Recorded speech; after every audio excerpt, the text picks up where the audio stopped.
Olá, eu sou o Nathan, sou autor do programa Sólidos e nesse vídeo eu quero mostrar como que se implementam as regras que validam o dimensionamento dentro dos sólidos.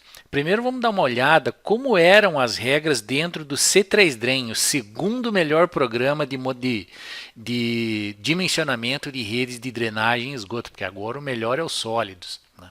Então lá no C3DREN você usava o comando cedit rules. E daí ele perguntava se você queria editar tubo ou estrutura. No caso que eu vou escolher tubo, e como já tem uma regra lançada aqui, basicamente eu vou ver a tela dessa regra, né? Só tem uma aqui sendo lançada, então tá ali, ó, velocidade entre 5 e 75, o tubo de queda máximo era de 1,5, largura máxima era de 4, da vala, né, no caso aqui, a lâmina 80%. Então vamos ver como que a gente implementa esses valores de máximo e mínimo agora dentro dos sólidos, ok? Para fazer a edição das regras dentro dos sólidos, ela vai ficar nesse nó aqui, ó, regras. E essas regras também são dependentes do tipo de dispositivo. Tá? E no caso para a rede de drenagem e esgoto, as regras têm que estar aqui, ó, em dispositivo linear de gravidade, para o caso do tubo, longitudinal de gravidade, se for sarjeta, e pontual de gravidade, se for um PV, boca de lobo, coisa do tipo. Então vamos começar aqui com linear de gravidade, criando uma nova regra, onde eu vou dizer assim, regra de tubo. Pode dar o nome que você quiser aí, ok? E daí você vai começar a editar a regra. A primeira coisa que você tem que fazer é, se você criou uma propriedade dentro do dispositivo que só ele vai ter essa propriedade, a primeira coisa que você tem que fazer é vir aqui e dizer qual é esse tipo de dispositivo. Tá? Por exemplo, você criou lá no tubo circular a propriedade chamada diâmetro.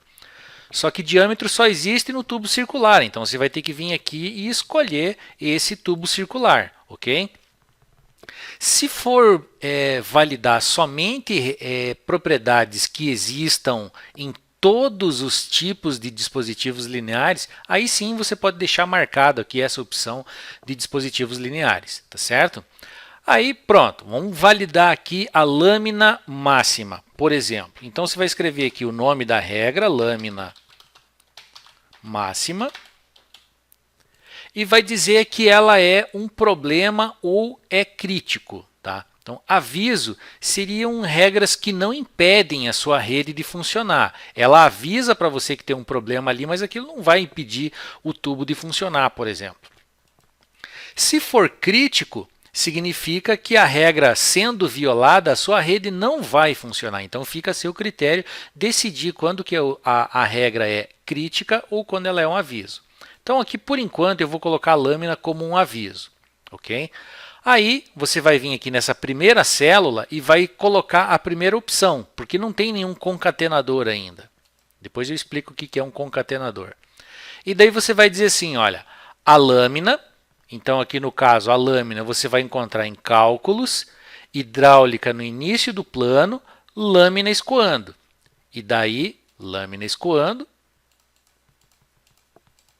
Você vai clicar agora a caixinha do operador maior do que 80%. Isso significa que é crítico. Ok? Então, quando você olha aqui a expressão, ó, essa caixinha aqui em cima é só para te dizer se a regra está bem escrita ou não. Suponha que você tenha esquecido um parênteses assim, ó, vai aparecer uma bolinha vermelha aqui. Isso significa que a regra tem algum erro de sintaxe. Tá? Não quer dizer que o tubo já validou a regra, não é isso. É só para dizer que a regra tem um problema com a sintaxe. Então, essa é a nossa primeira regra. Vamos criar uma regra agora para velocidade. E eu vou avaliar ela tanto no máximo quanto no mínimo ao mesmo tempo. Tá?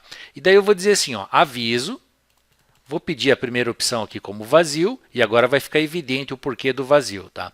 Eu vou abrir parênteses para ficar mais bonitinho, e vou procurar a velocidade. E ela vai estar aqui, ó, em hidrologia, início do plano, hidráulica, velocidade do fluxo. E daí você pode perguntar aí por que é no início do plano, final do plano. Bom, isso daqui eu vou explicar lá na parte do dimensionamento. Mas basicamente toda a rede de água, drenagem e esgoto, ela passa pelo dimensionamento e pela verificação. Tá? Então, se fosse drenagem, por exemplo, você poderia fazer o dimensionamento com TR de 10 anos e fazer a verificação para 25, por exemplo. É isso que significa esse início e final do plano. Então, eu vou pegar aqui a velocidade do fluxo e vou dizer assim, ó, se for menor do que 0,75, e daí fechei o parênteses, ou abri um parênteses, cálculo, hidrologia no início do plano, hidráulica, velocidade do fluxo maior do que 5, isso vai se caracterizar como um aviso, ok? Então veja, quando você faz a expressão dessa maneira, ó, ele vai escrever ali direitinho, né? E daí você vai poder enxergar se tem parênteses, tudo certinho ou não. Então se você esquecer um parênteses, ó, ele vai mostrar aqui para você, ok? Próxima regra que a gente vai criar e que está sendo avaliada lá no C3DREN era quanto ao degrau. Só que o degrau aqui a gente vai colocar para validar lá no posto de visita, tá? E não aqui no tubo. Mas a gente poderia colocar aqui declividade. Tá? Então, declividade. E vai ser crítico quando a propriedade da geometria, declividade, for menor do que 0,001, por exemplo, ou 0,1%. Ok? Então, se for menor do que isso, poderia ser maior, né, aqui, né, 0,05, menos do que 0,5%, a gente vai considerar que não é aceitável. Então, é assim que se criam as regras. Não pode esquecer o parênteses e você tem que ficar ligado, porque às vezes você vai precisar de duas linhas ao mesmo tempo aqui e tem mais uma jogada aqui, que depois eu vou mostrar que você pode colocar uma variável daqui em função de uma outra aqui. Mas isso vai ficar para depois. Então, criei 3 regras aqui agora. Essas regras já estão sendo aplicadas nos tubos aqui? Ainda não. Então, aqui eu criei uma rede que tem tanto a rede do Pipe Network, lá do C3DREN, quanto a rede dos sólidos. Então, em vermelhinho, você vai ver a rede do C3DREN. Vamos dar uma olhada no dimensionamento, C3D Calc. Escolhi a rede. E, em princípio, está tudo ok. Não está aparecendo nenhuma regra para ser avaliada aqui. Tá? E o dimensionamento já está me mostrando que a velocidade 2,6 e obviamente ela é igual à velocidade tanto nos sólidos quanto no C3DREN, porque eu usei a mesma equação de chuva, o mesmo C, a mesma área, o mesmo tudo, né? Então basicamente tem que dar os mesmos valores, ok? Agora vamos ver como é que faz para aplicar essas regras no dispositivo. Quando eu clico nas propriedades do tubo lá do Civil 3D, vamos ver se eu consigo pegar ele aqui, ó. Tá aqui, ó. Eu venho no Pipe Properties e daí vejo que as regras que ele está aplicando é a chamada Standard. E se você usa o C3DREN, você sabe que eu não dou a mínima para essa tela aqui. Você tem que usar o comando Edit Rules, né? E daí tubo e está aqui, ó. Então a regra que eu estou usando, que era a Standard, né, que está lá no Rules do tubo, o C3DREN utiliza nessa tela aqui, nesse comando, né? Ele só usa o mesmo nome. Então tem os valores ali, agora eu vou colocar nas propriedades do tubo dos sólidos. Veja que quando eu seleciono ele, o grip point aqui é vermelho, né? E quando eu seleciono o tubo do Pipe Network, o grip point dele é azul. Então quando eu seleciono ele, eu posso pedir as propriedades e posso vir aqui agora no objeto, regra, e escolher uma regra para ele, regra do tubo.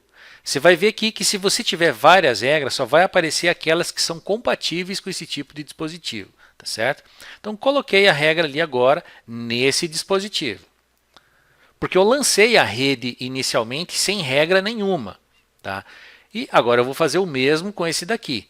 Só que daí você vai pensar assim, mas eu tenho aí um monte de tubos, eu vou ter que ficar fazendo um por um. Não, o jeito mais fácil de fazer isso seria vir aqui na lista de materiais, ok? Vir aqui no tubo, né, e aplicar aquela regra para todo mundo. Apliquei aquela regra para todo mundo da lista de materiais. Isso não significa que eu já apliquei no dispositivo, tá certo?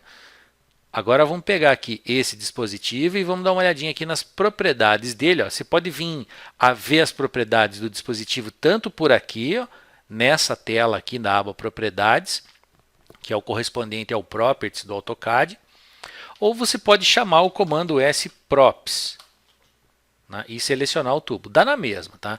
Mas eu prefiro essa daqui, ó.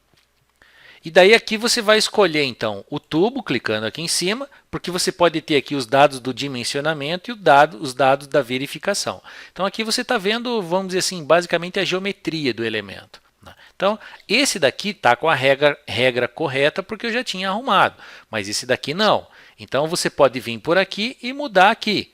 E talvez utilizar aqui o filtro para fazer isso. Mas vamos fazer de um jeito um pouco mais simples, que é depois que você veio aqui na lista de materiais e colocou todas as regras para todas as seções, você vai chamar o comando sreset.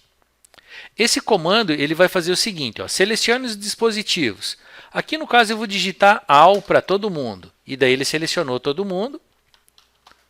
E eu quero que ele resete a regra, ou seja, faça o dispositivo ter a mesma regra que a seção típica dele diz que tem na lista de materiais. Então vamos dar uma olhada qual é a regra resultante. Aqui no caso, o dispositivo está dizendo assim, olha, a seção típica que você usou foi essa daqui, ó, BSTC 40. E lá dentro do BSTC 40, a regra que está atribuída a ele é essa daqui, ó, regra de tubo. Então agora esse dispositivo tem a regra sendo aplicada a ele, só que ela ainda não está sendo avaliada, porque a rede está desatualizada. Então você vai vir aqui na rede e vai pedir para calcular essa rede. Quando você pede para calcular a rede, é que o programa efetivamente procede os cálculos hidráulicos, né, e faz as verificações das regras. Agora sim, você pode pegar esse tubo e olhar lá nas propriedades dele se tem alguma regra sendo violada. Você vai poder fazer isso vindo aqui nesse tópico ou vindo na aba de dimensionamento e escolhendo a rede lá que você está dimensionando. Ok? E daí você pode abrir aqui um pouquinho e peguei um tubo lá. Então, se eu pegar esse daqui, ó, veja que quando você seleciona aqui na tela, ó, dependendo de como você configura aqui embaixo a seleção, ele vai dizer qual é o tubo que você está trabalhando. Então, eu estou trabalhando com esse daqui, que é esse tubo aqui. As regras dele estão sendo violadas ou não? Então, quando você clicou aqui, ó, lâmina máxima, falso, não está sendo violado, então a bolinha dele é verde. A velocidade é falso, então a bolinha é verde, ou seja, eu não violei a regra. Mas o que aconteceria se eu colocasse uma declividade muito baixa para esse tubo? Vamos olhar lá na geometria e vamos colocar uma declividade baixa, tipo 0,5%. Isso vai tornar a rede desatualizada, né, e vai aparecer a bandeirinha aqui em cima e você vai pedir para recalcular. E putz, aqui ainda ficou beleza, né? A regra passa com 0,5. Então vamos ver com 0,1. Uma declividade de 0,1 deve ser o suficiente para dizer que o tubo não passa. Primeiro na declividade, porque eu disse que era crítico ele ter uma declividade menor ou igual a 1%. E a lâmina, aqui no caso, ele está dizendo que a lâmina é aviso, então a bolinha ficou amarela. Quanto que deu a lâmina? Não dá para ver nessa tabela aqui, ó. Não dá para ver. Então, como é que você faz? Você selecionou o tubo e pede aqui para ver os dados do dimensionamento hidráulico e não as propriedades da geometria, ó, clicando nessa bolinha. Agora sim, você vai encontrar lá na hidráulica a vazão escoando, está aqui, 124. e a lâmina vai estar aqui, ó, a lâmina deu 93%, ou seja, ela é acima de 80% e eu disse que ela era um aviso, né? E agora ela está me dizendo aqui que ó, esse aviso vai pintar uma bolinha amarela. Essa bolinha amarela você também vai poder ver aqui na planta, fazendo o seguinte, vindo em configurações, padrões, mostrar o aviso e clicando OK. E agora você vai ver, ó, a famigerada exclamação lá do Civil 3D, ó, dizendo que esse tubo tem um problema. Ele está vermelho, esse aqui não tem exclamação nenhuma, esse também. Por quê? Porque eles não têm nenhuma regra sendo violada. Se a regra violada mais importante fosse de aviso, o triângulo seria amarelo. Mas como a mais importante violada foi a crítica, o triângulo vira vermelho, ok? Outras considerações, vocês viram que eu criei 3 regras só para o tubo. Vamos dar uma olhadinha nelas lá. Cliquei aqui nas propriedades do tubo em si, fui lá no objeto, achei a regra. A regra do tubo está me dizendo que você está avaliando a lâmina máxima, a velocidade e a declividade. Mas e essas todas aqui, de onde é que elas saíram? Elas são regras padrão. Tá? Sem isso daqui, o programa não vai conseguir fazer o seu dimensionamento rodar, por exemplo. E às vezes pode ser que você esqueça isso ou aconteça algum bug muito cabuloso aonde o ponto inicial do tubo não possa ser determinado. Tá? Não vai ter uma regra que você tenha criado que consiga verificar isso, ou talvez você não crie essa regra. Então aqui o programa faz essa regra por você. Tá certo? Então, se eu pegar esse tubo aqui e dizer que ele não tem nenhuma regra sendo avaliada, eu vou colocar como nada. Ele vai dizer assim, ó, a rede está desatualizada, então calcule. Bom, agora esse tubo que não tem nenhuma regra sendo avaliada, ele ao menos avalia que ó, não tem uma regra definida, certo? E também vai verificar o coeficiente de Manning, vai verificar o coeficiente de Hazen-Williams, enfim, coisas que o programa verifica por padrão. No próximo vídeo eu vou mostrar como é que faz para colocar a regra validando uma situação de que o tubo, que está aqui, esteja abaixo da cota de fundo do PV ou acima da cota da laje do PV, ou seja, o tubo está dentro da chaminé, ok? É isso aí.